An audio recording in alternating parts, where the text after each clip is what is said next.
Buenos días, queridos amigos, amigas, invitados especiales para este foro de carácter internacional sobre la nueva ruralidad. Un saludo especial a nuestro buen amigo Patricio Vidia, concejal del área rural del Distrito Metropolitano, igualmente a los presidentes y presidentas de las juntas parroquiales y sus vocales, a los dirigentes de diferentes organizaciones que se encuentran presentes, a nuestro director ejecutivo de CIFAL, a Pablo Ponce, bueno, a la familia Ponce, a Cecilia, Octavio. No tiene ninguna relación, les cuento, aunque parezca mentira. A Edwin Miño, a Octavio Ponce, nuestro delegado, nuestro secretario ejecutivo de AME, a Pablo Jaramillo, representante de Juanajupare. A todos ustedes, gracias por este interés. Esta mañana hablaba con un buen amigo asambleísta y mencionábamos el tema de la ruralidad. Él me preguntaba sobre el evento y discutíamos sobre el tema de la ruralidad, y aún desde el mismo concepto tenemos metido en la cabeza, todos y todas, que cuando hablamos de la ruralidad hablamos de marginamiento, que cuando hablamos de la ruralidad hablamos de pobreza, que cuando hablamos de la ruralidad hablamos de discriminación. Casi que es un sinónimo la ruralidad con lo que he mencionado. Y creo que nuestro deber, cuando hablamos de la nueva ruralidad, empezar a cambiar también esa visión. Creo que es absolutamente diferente hablar del sector productivo agrícola, hablar del sector productivo agropecuario, hablar del sector productivo desde la agroindustria. Lo mismo pasa cuando hablamos del cambio climático. ¿Cuál cambio climático? Los cambios son para bien o para mal. No hay cambio climático, hay deterioro climático para mal. Y evidentemente desde esos claros conceptos podríamos definir esta nueva ruralidad y hablar específicamente de este sector que permite la vida de las grandes ciudades y que a cambio no recibe nada de ellas, de esta relación inequitativa, absolutamente inequitativa entre campo y ciudad, y que evidentemente lo que da como resultados es lo que mencionaba anteriormente. Empiezo señalando lo que menciona nuestra Constitución. La Constitución política del Ecuador plantea visiones alternativas de desarrollo, no vinculadas solamente y exclusivamente al progreso y el crecimiento, sino prioritariamente al mejoramiento de la calidad de vida, al suma causa y al buen vivir, concepto marcado por la cultura andina que se basa en la concepción humanista del desarrollo y en las relaciones armoniosas con la naturaleza. En este contexto, entender el desarrollo rural vinculado al buen vivir es el reto para los gobiernos locales y fundamentalmente para los gobiernos autónomos descentralizados provinciales, pues las competencias y funciones de este nivel de gobierno apuntan a ver y entender el espacio provincial de una manera integral, lo que implica comprender los vínculos entre este mundo urbano y rural, que la ruralidad es diversa, que en ella se conjugan relaciones e interrelaciones entre estructuras capitalistas, patronales, campesinas, familiares, artesanales, que hay procesos de urbanización de medianos y pequeños centros poblados, desarrollo de tecnologías intensivas y otras carentes de tecnología, transformación de la estructura del mercado laboral y procesos de migración campo-ciudad. Lo rural no es un espacio aislado y caracterizado por la producción primaria, sino un espacio articulado e integrado en el cual se intercalan actividades del sistema económico productivo primario, secundario y del tercer sector también, que se vinculan con lo urbano y lo global, y en el cual se generan desequilibrios por el acceso a los recursos, principalmente del agua, de la tierra, muchas veces con un manejo inadecuado e insostenible. En este marco, el reto de lo público es diseñar e implementar políticas diferenciadas por sector y para cada territorio, desde la visión de la gente, generando la participación activa de ella para lograr que la realidad del territorio sea tomada en cuenta. que se permitan los equilibrios que apunten al buen vivir rural, lo que implica la erradicación de la pobreza y evidentemente la garantía de los derechos de sus habitantes. ¿Cuál es la caracterización de este sector? Aquí obviamente lo que mencionaba Edwin, la carencia de una información real, pero vamos a acudir a las fuentes que hemos tenido a la mano. Y hablamos de que 7 de cada 10 personas residen en los centros urbanos y 3 en localidades rurales. Entre el 2001 y el 2010, el porcentaje urbano pasó del 63% al 70.5%. Es evidente entonces esta disminución de población en el sector rural, pero que igual tiene una enorme trascendencia para la economía nacional al albergar el 30% de la población nacional. El desempleo en el Ecuador en el 2015, marzo del 2015, de acuerdo al Instituto Nacional de Censos y Estadísticas, se ubicó en el 4.85%, en el área rural en el 3.35%.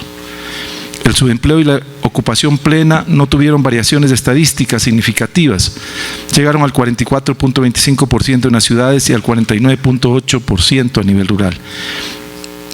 La pobreza por ingresos a escala urbana llegó al 16.75% frente al 17.74% del marzo del 2013. Es decir, seguimos variando los índices de pobreza en beneficio de nuestra población. La línea de pobreza para marzo se estableció en $2.63 diarios per cápita. Aquí es bueno señalar los datos de extrema pobreza porque algo que ha enorgullecido a Pichincha y que es una obligación de todos los que estamos aquí, el trabajo conjunto para mantener esos índices. La pobreza extrema alcanzó el 3.87 en comparación al 4.39 del año anterior. En Pichincha estamos en el 1.9% como índice de pobreza extrema. Eso nos dio, somos la única provincia en el país para señalar, de acuerdo a índices internacionales, de que en Pichincha se ha erradicado la extrema pobreza. Y creo que no debe ser así. Creo que simplemente es un índice que nos presiona a seguir trabajando para que la extrema pobreza sea simplemente parte de la historia y no declarar a un territorio libre de extrema pobreza. Evidentemente también la población en Pichincha tiene una conjugación de una población flotante que podría cambiar fácilmente los índices. Pero esto nos obliga, repito, a un trabajo mancomunado, a una unión de voluntades y esfuerzos de nuestra provincia para que este índice, ojalá del 1.9, sea mucho más bajo aún. La ruralidad es diversa, es una forma de vida, es patrimonio, es identidad cultural, es pacto ancestral con la naturaleza, es paisaje, es conservación de suelos, es cuencas hidrográficas, es retención de carbono, es conservación de la biodiversidad, es agroturismo. Y en el Ecuador lo rural es fundamentalmente agrario. El Ecuador registra una superficie agrícola de más de 12 millones de hectáreas, lo que representa el 43% del espacio nacional, confirmando la agricultura como un rasgo fundamental del paisaje ecuatoriano. El número de unidades de producción agropecuarias rodea las 840.000 unidades. La población económicamente activa empleada en el sector agropecuario y pesca representa el 27.5% de la población económicamente activa nacional, ubicando entonces a la agricultura como el primer sector de empleo en el país. Ahora bien, de acuerdo a Sigagro, abro comillas, del 40% de la población ecuatoriana que reside en el área rural, las 2/3 partes conforman hogares de productores agropecuarios y viven en las propias unidades de producción agropecuaria, de tal manera que algo más del 45% de la población ecuatoriana se estima vinculada a la actividad agropecuaria y ciertamente el 70% de la población rural ocupada trabaja en agricultura.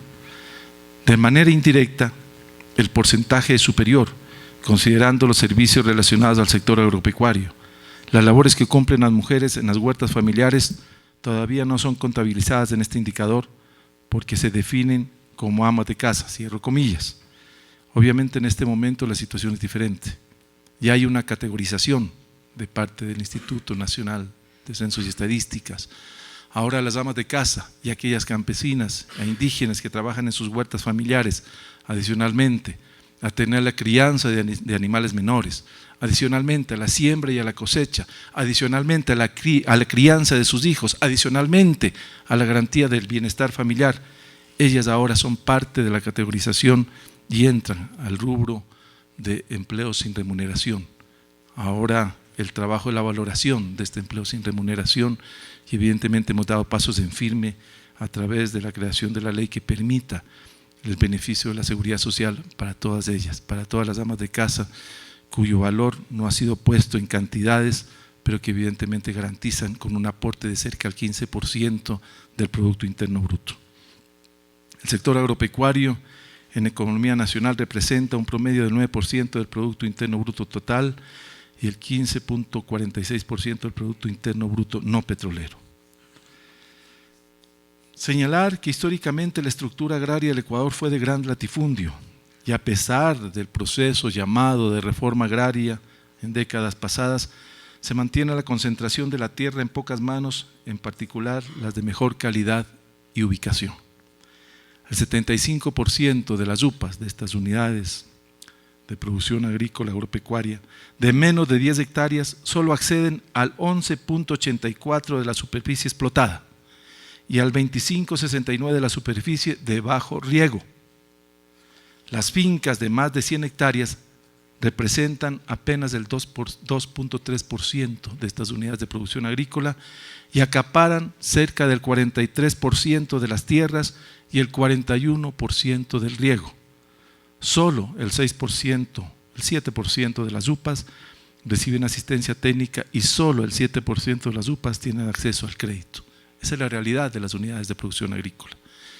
Evidentemente la necesidad de la aplicación de la ley de tierra se vuelve importante y profundamente necesaria.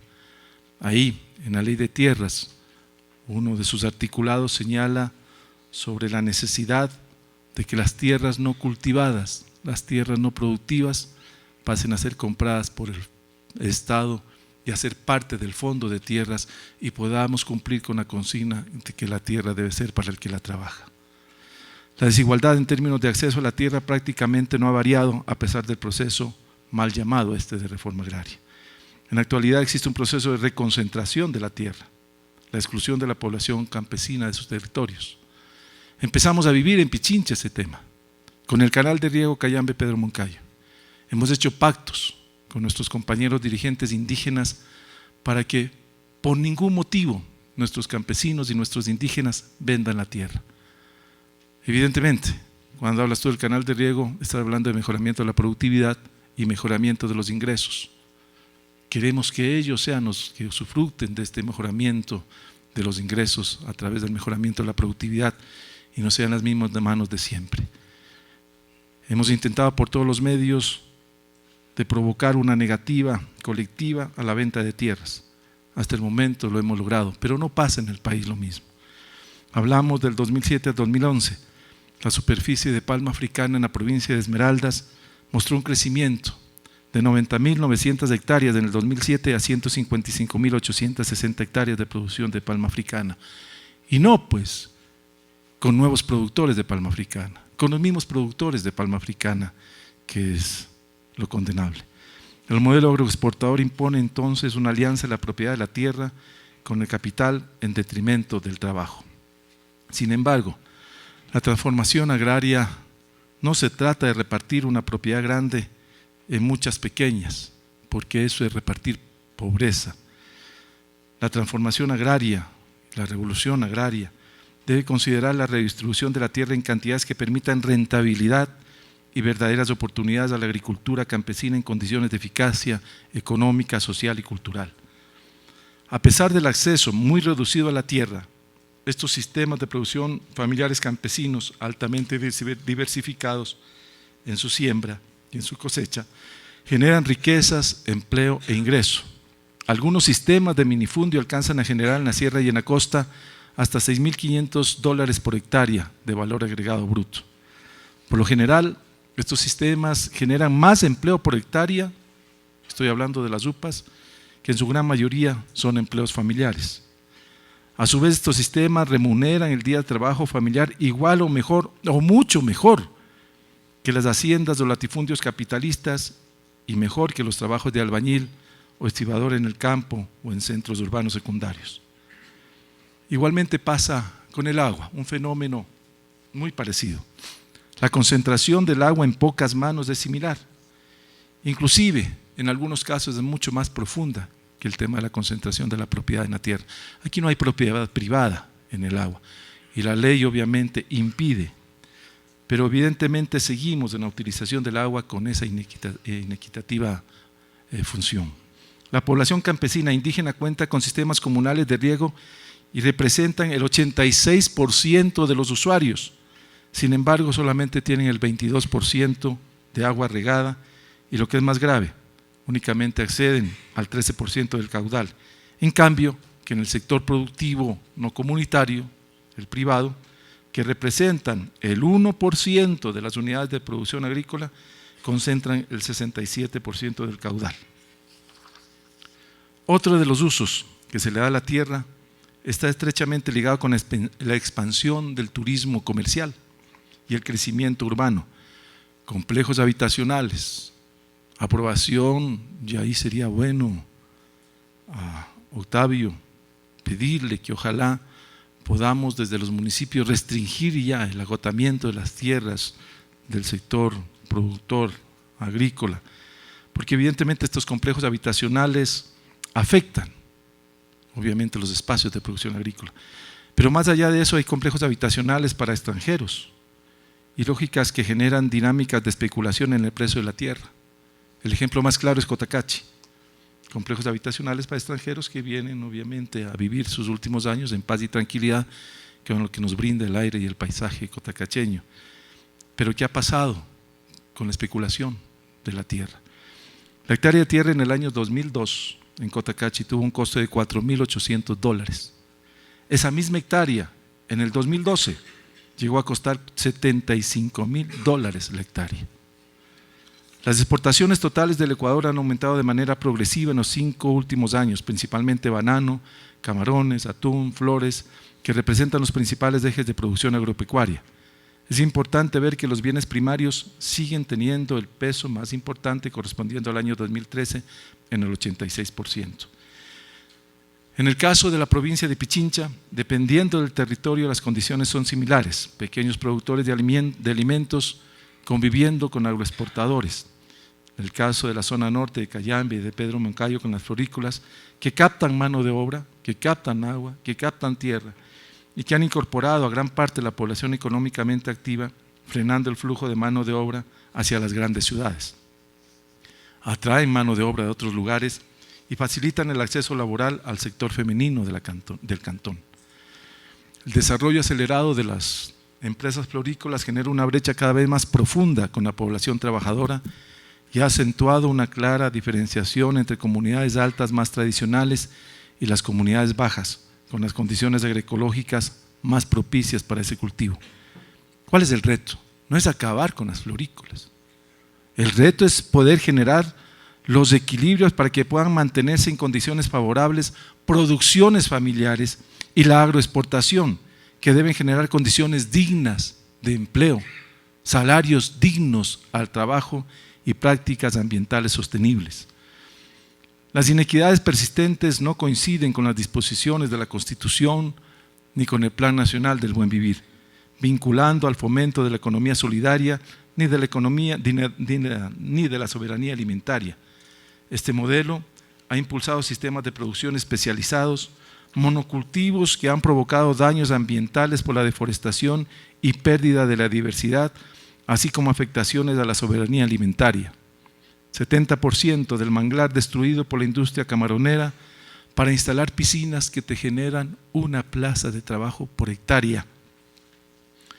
Comparando con los 100 empleos que esa misma hectárea te generan para la recolección de las conchas, de los cangrejos y de otros del ecosistema del manglar. Esas son las grandes diferencias. Y es en este contexto y analizando las particularidades, las inequidades y las prioridades de cada territorio que se deben plantear las políticas diferenciadas que contribuyan a la disminución de los desequilibrios y obviamente a la reducción de la extrema pobreza y de la pobreza.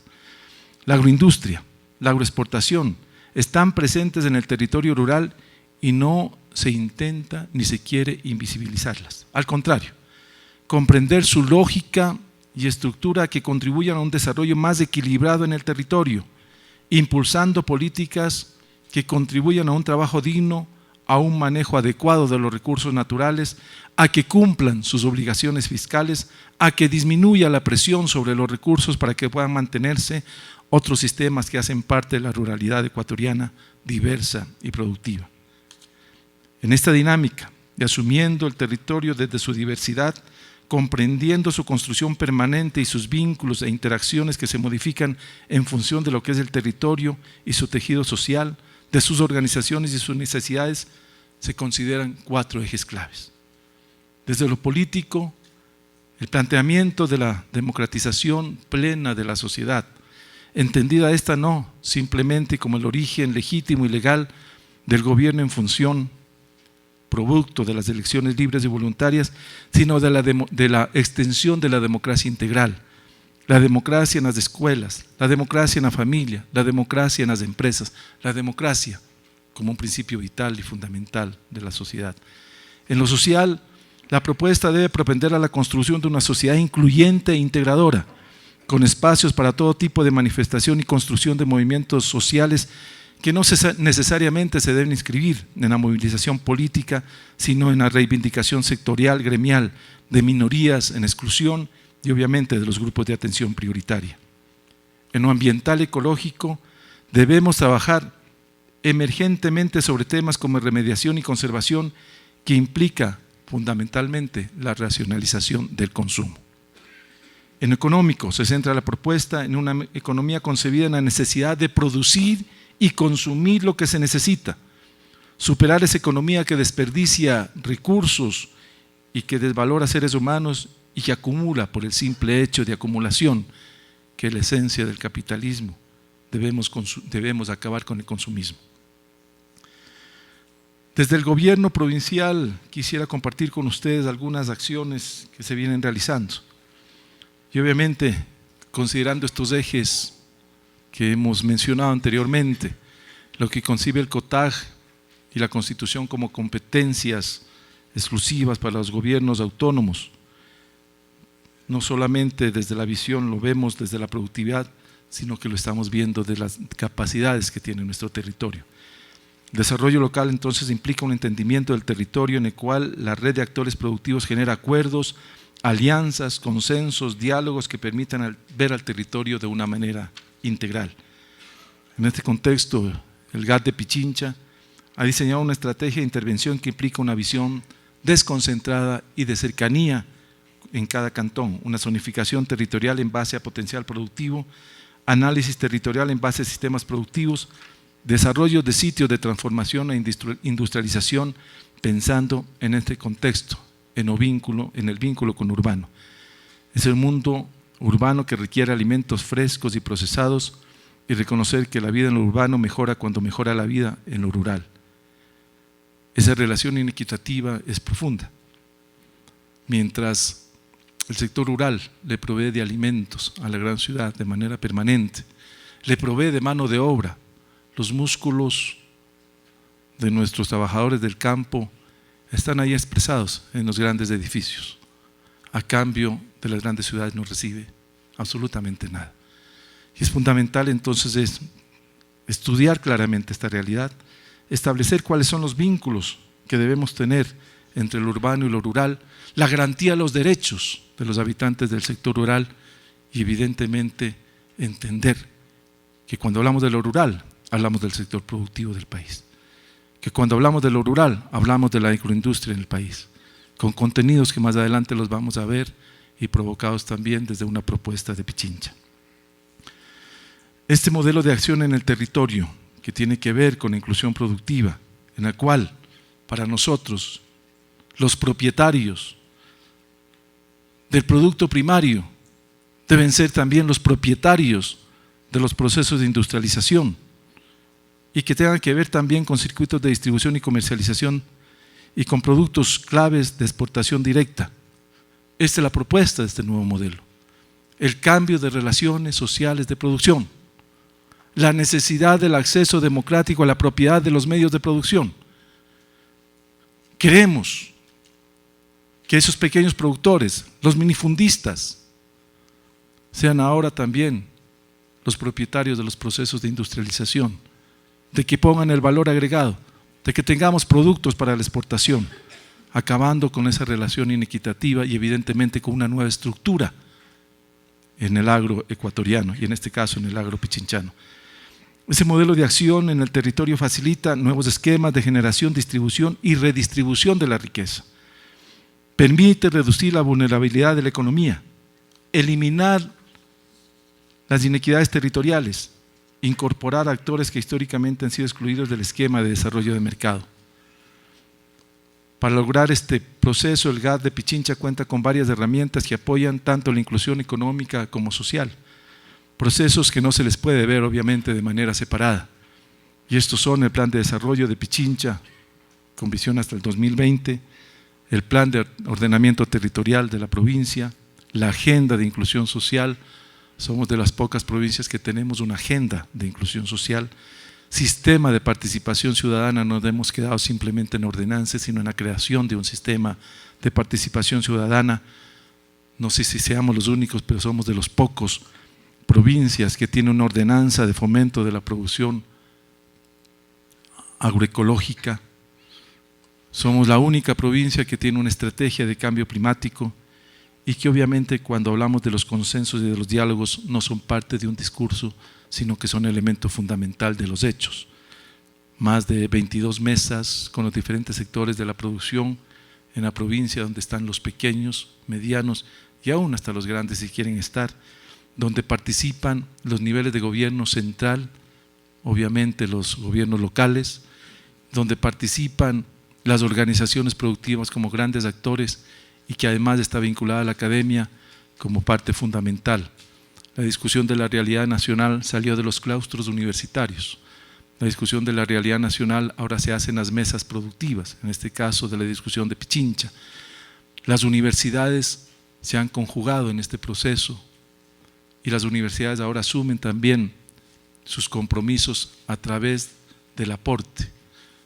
En pocas semanas estaremos, no sé cuál es la universidad, si alguno hay de apoyo a la producción del gobierno de la provincia me puede corregir, creo que es la Escuela Politécnica, nos estará entregando una secadora de café con la visión de una tecnología actualizada y como aporte de la academia al desarrollo productivo de la provincia. Y obviamente nuestro plan provincial de riego que prioriza a los pequeños productores antes que las grandes producciones. Para el fomento productivo, el GAD de Pichincha cuenta con 6 políticas y 20 proyectos en marcha que apuntan a generar equilibrios territoriales, políticas de fomento que impulsan la producción de alimentos para la soberanía alimentaria, el desarrollo de empresas campesinas, a mejorar las relaciones urbano-rurales en perspectiva de consumo responsable y un cambio de matriz productiva que no considera solo el capital, sino evidentemente el trabajo. A través de la Dirección de Economía Solidaria, se diseñó conjuntamente con las organizaciones de productores una ordenanza que busca fomentar la agroecología, impulsar el sistema de producción de diversificados que valoricen la biodiversidad, incorporen además los saberes ancestrales para garantizar la soberanía alimentaria. Se ha realizado entonces en este proceso formación de promotores, dotación de incentivos e insumos, roturación de suelos, mecanización, equipamiento y dotación de insumos agrícolas, apoyo a sistemas de certificación en la producción agropecuaria y la implementación de una fábrica provincial de bioinsumos. Hemos hecho igual fomento a la ganadería sostenible para el impulso de productores rentables y sostenibles que permitan incrementar los ingresos de las familias campesinas. Aquí juega un papel fundamental nuestras clínicas veterinarias. Están allá en el territorio, están allá con nuestro producto agropecuario, están allá haciendo las visitas permanentes, están vacunando, están atendiendo. Tenemos boticas o establecimientos de insumos para la salud de los animales en nuestra provincia de Pichincha. Igualmente un programa para fortalecer la asociatividad y el emprendimiento, incentivando las buenas prácticas productivas, así como la asesoría y asistencia técnica para el desarrollo de unidades de economía solidaria. El fomento de la actividad productiva local, valorando el potencial de los territorios y articulando procesos organizativos en una lógica de diversificación. Facilitamos el acceso a los mercados con un enfoque de circuitos cortos, alternativos y solidarios, el impulso a las ferias solidarias para mejorar la relación campo-ciudad, el estimular una dinámica de canastas solidarias, mejorando acceso a mercados y a productos de calidad. Este programa de canastas solidarias lo que busca es mejorar el ingreso de los pequeños productores del campo porque rompemos la intermediación. El gobierno provincial subsidia en este caso el transporte de los productos y llegamos a los barrios urbanos marginales de la ciudad. Rompemos la intermediación, mejoramos el ingreso de los productores y garantizamos al consumidor salud y evidentemente el precio justo. Impulsamos obviamente espacios adecuados para la poscosecha y centros de acopio. Dinamizar la economía territorial fortaleciendo sistemas alternativos de ahorro y crédito, lo que implica capacitación, asistencia técnica para la constitución de cajas de ahorro y seguimiento financiero de las cajas constituidas para la realización del balance social. Las cajas comunales han sido una alternativa para el sistema financiero tradicional. Al sistema financiero tradicional le importa un pepino. El financiamiento de 100 proyectos de a 100,000, de a 10,000, de 5,000 dólares. Le importa es el financiamiento de un proyecto de 1 millón o 10 millones o 100 millones de dólares. Y evidentemente una de las deudas de la Revolución Ciudadana sigue siendo el financiamiento para este sector. El 555 entró y salió. Las finanzas populares todavía no se han profundizado. En el desespero de poder lograr el financiamiento para estos sectores y con la decisión presidencial de impulsar las finanzas públicas para este sector, lo que ha generado todavía es una falta de su aplicación que hemos hecho en el gobierno provincial como alternativa, la generación de cajas comunales. Es decir, en el sector de los pequeños productores que no son sujetos de crédito, que no tienen legalizada su propiedad, que no tienen que prendar y obviamente como no tienen legalizado no tienen que hipotecar. Lo que hemos hecho es organizar a estos sectores, conformar una caja comunal. Esa caja comunal nombra sus directivos, nosotros les capacitamos, les damos un software para el manejo técnico y científico del tema y hemos logrado la conformación de más de 100 cajas comunales que en este momento estamos movilizando cerca de 3 millones de dólares. Es una alternativa. Hemos hablado también con el compañero presidente y espero ya que en poco tiempo tengamos ya con profundidad un sistema de financiamiento para este sector. Pero era importante avanzar y eso es lo que hemos hecho y no hemos parado. Se trata además de una perspectiva de fomento de productos campesinos con posibilidad de exportación directa, productos como el café, como el cacao, como la caña de azúcar, como la quinoa. Se cuenta con estrategia del famoso cambio climático que mencionábamos que debería ser deterioro climático, que afecta a la producción y a las formas de producir, para los cuales se han realizado las siguientes acciones. Un sistema provincial de información climática que incluye 8 estaciones meteorológicas, la implementación de medidas de adaptación como la instalación de reservorios. Aquí los compañeros de Cayambe y Pedro Moncayo saben muy bien todo lo que implicó la sequía de hace 5 años, 10 meses de absoluta sequía, las cosechas al piso y obviamente los afectados o los más afectados, los más pobres. Y vimos como una necesidad la creación, la construcción de reservorios parcelarios y reservorios comunitarios que nos permitió salir del problema, pero que ahora son parte de la política de riego. Los reservorios parcelarios y comunitarios no son ahora marginales o respuesta coyuntural, sino es parte de la política de riego. Así se han hecho también igualmente campañas permanentes de forestación, de reforestación y revegetación y recuperación. Volveremos a hablar con nuestro ministro de Educación para que la reforestación sea parte de las notas de los muchachos que salen del bachillerato, de la nota final. Hay ejemplos hermosos como Puellaro, donde el Colegio Nacional Puellaro hace esta acción de forestación y reforestación y los jóvenes de quinto y sexto, su obligación es cuidar los árboles sembrados. Es más, muchos de ellos tienen hasta su nombre en la siembra del árbol y evidentemente los que vienen detrás, su obligación es sembrar más y cuidar los otros, hasta que tengan ya la edad de los árboles de poder seguir sin el cuidado. Creo que esto es fundamental hacerlo con todas las parroquias. Nuevamente hablaremos, repito, con el ministro de Educación para que sea parte de la nota final del curso y tener a todos nuestros jóvenes en las parroquias rurales de nuestra provincia como actores principales de esta relación de comunión con la naturaleza. En el eje social contamos con una agenda de inclusión social con 31 políticas y 17 programas en marcha dirigidos a los grupos de atención prioritaria en una mirada de dignificación de la población. ¿Qué tenemos? Programas de salud preventiva, los programas de la prevención del cáncer de mama, los programas de salud dental para todos los niños y niñas de las escuelas fiscales de la provincia, los programas de operación gratuita de ptericios y de cataratas, obviamente para los más pobres de la provincia. Tenemos igualmente programas de incentivo en la práctica de deportes a través del apoyo a las escuelas deportivas, 138 escuelas deportivas en la provincia. La inclusión digital como implementación de infocentros, porque entendemos que este es un derecho nuevo, el derecho a la tecnología de parte del pueblo pichinchano. Esta implementación de infocentros en cada parroquia para garantizar el acceso a nuevas tecnologías y evidentemente al conocimiento, eso es lo que nos interesa. Programas para jóvenes orientados a la inclusión social y económica, así como a la generación y fortalecimiento de sus liderazgos. El programa de erradicación del trabajo infantil, que es una estrategia integral que busca la acogida de los niños y niñas en los espacios para acompañamiento psicológico, trabajo social e inclusión escolar, la atención a la familia que busca las posibilidades para la inclusión económica del adulto.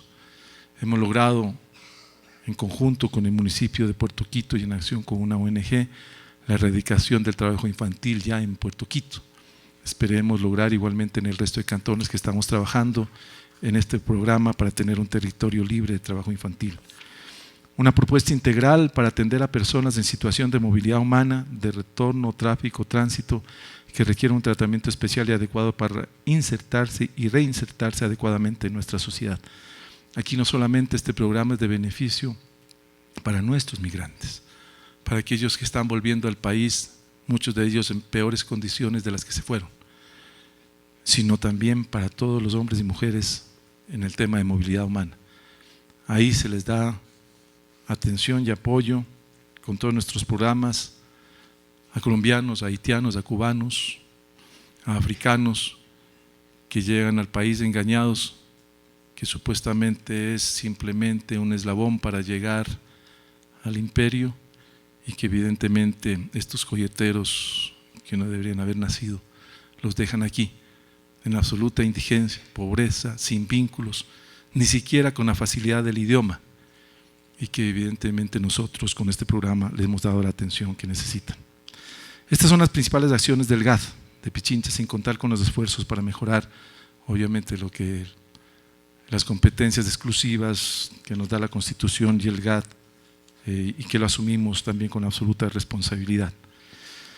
Queremos, compañeros, a manera de conclusiones, compartir con ustedes las siguientes. La primera tiene que ver con el cambio de la visión que tenemos de desarrollo, que sea una visión integral de trabajo y articulación desde lo territorial, con políticas y programas adaptados a las necesidades de cada territorio, que den prioridad al buen vivir y a la erradicación de la pobreza. Como segunda, que es necesario discutir y definir la estructura de la propiedad. Hoy el Estado y el sector público ayudan a este proceso profundo de cambio, pero es necesario generar propuestas claras sobre la tenencia y concentración de la propiedad de la tierra. Como tercero, es necesaria una transformación agraria integral, como lo mencionamos anteriormente, de acuerdo a la ley de tierras, las improductivas, y les dan un plazo, y si en ese plazo no se cumple con lo que debería cumplir la labor de la tierra y en función social, el Estado está en la obligación de comprar, pasar al fondo de tierras y distribuirla y repartir la tierra para el que la trabaja. El Estado apoya la superación de la brecha tecnológica entre grandes productores y pequeños productores, que la tecnología tenga un uso común y visión de desarrollo y no un nuevo negocio oligárquico. Como cuarto, en un reto, el fortalecimiento de la agricultura familiar campesina, generadora de la soberanía alimentaria de empleo y que mantenga la agrodiversidad. Crear igualmente un capital societario para que los ciudadanos sean dueños de las empresas. Ya hablo de aquellos, de los ciudadanos de a pie. Ya hablo de aquellos que no tienen apellidos aristócratas, pero que son lo fundamental de la tierra, de esta tierra pichinchana. Construir con ello entonces una sociedad de propietarios y productores, no solo de consumidores. Como otro punto, que es necesaria la asistencia técnica para la producción rural. Los saberes ancestrales nos ayudan en la relación permanente con la naturaleza. Que debemos decidir sobre las tecnologías apropiadas para nuestros territorios. La ruralidad es rica en diversidad y estos procesos productivos deben adaptarse a cada circunscripción. Que tenemos que tratar el tema del financiamiento. Como anécdota, recuerdo que recién llegado al país, trabajaba en una empresa y estábamos estableciendo los sistemas de crédito. Y era amigo del que manejaba el crédito en Germán, o Ricky, uno de los dos, no recuerdo, Ricky. Y él me decía que los mejores pagadores eran los vendedores de helados, que no les hacía firmar garantías y que ellos llegaban semanalmente a dar su cuota y muchas veces si habían vendido más helados, pagaban más lo de la cuota. Es que eso es. Los pobres son los mejores pagadores. Y eso hay que hacer realidad, este sistema de financiamiento. Canalizar los recursos que vayan directamente a este emprendedor solidario. No tiene acceso al sistema tradicional financiero. Las cooperativas de ahorro y crédito se han dedicado al consumo, al crédito del consumo y al crédito comercial. Su única posibilidad es el chulco. Y evidentemente su rentabilidad es mínima frente al hecho de acudir al chulco. Pero le pagan al chulco. Y están cada día en peores condiciones de vida. Pero es fundamental este sistema de crédito. Nosotros seguiremos fortaleciendo este sistema alternativo hasta que nuestro gobierno genere claramente esta política de financiamiento para este sector. Que debemos trabajar en la comercialización solidaria, el comercio justo. En Quito el 20% aproximadamente de los productos que llegan al mercado se pierden no solamente en el consumo, se pierden en la transportación y evidentemente afectando la cantidad y la calidad de los productos. La producción agroecológica que impulsamos es una oportunidad, pero obviamente las grandes transnacionales han difundido la falacia de que los productos orgánicos son caros y de bajo rendimiento, argumentos que son falsos y que además no consideran el uso de la energía no renovable de la agricultura industrial y evidentemente su falta de sostenibilidad.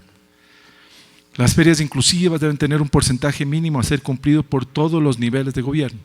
Es una propuesta que ya la elevamos y que esperemos sea considerada en cuenta. Cumplidos por todos los niveles de gobierno, se debe facilitar la tramitación de compras públicas para los actores de la economía popular y solidaria. Hoy estamos con un nuevo director del Instituto de Compras Públicas. Se la vamos a llevar a Santiago, la propuesta, ojalá nos pongamos de acuerdo aquí para llevarle a Santiago la propuesta de que Compras Públicas provoque un porcentaje mínimo de este sector para ser cumplido por todos los niveles de gobierno. Y por último, la construcción de esta alternativa al sistema vigente implica la construcción de nuevas relaciones sociales de producción, de nuevas relaciones entre lo urbano y lo rural. Hablar de la ruralidad es hablar del país. Hablar de la nueva ruralidad es hablar de la nueva estructura del agro y por lo tanto es hablar de la nueva estructura del país. Gracias amigos y amigas.